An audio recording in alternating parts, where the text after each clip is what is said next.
আমরা কি কোরআন পড়তে জানি সবাই? কয়জন জানি? অনেকেই জানি না। যারা জানি সহি জানি না। অবস্থা এরকম না? জি। এই কোরআনে মানে একটা না জানালা, যে জানালা দিয়ে জান্নাত দেখা যায়, জাহান্নামও দেখা যায়। বুঝা গেছে? কোরআন এমন একটি জানালা, যে জানালা দিয়ে জান্নাত দেখা যায়, জাহান্নাম দেখা যায়। কোরআনের একমাত্র জিনিস, যে জিনিস আপনাকে ছাড়বে না, আপনাকে জান্নাতে দেওয়ার আগ পর্যন্ত ছাড়বে না, আরেকজনকে জাহান্নামে দেওয়ার আগ পর্যন্ত ছাড়বে না। কারণ আপনি কোন দলে আছেন?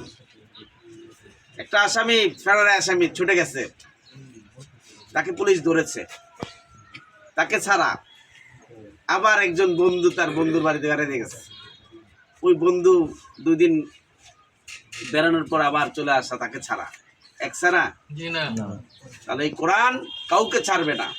একজনকে জান্নাতে পৌঁছে দেওয়ার আগ পর্যন্ত, আরেকজনকে জাহান্নামে পৌঁছে দেওয়ার আগ পর্যন্ত।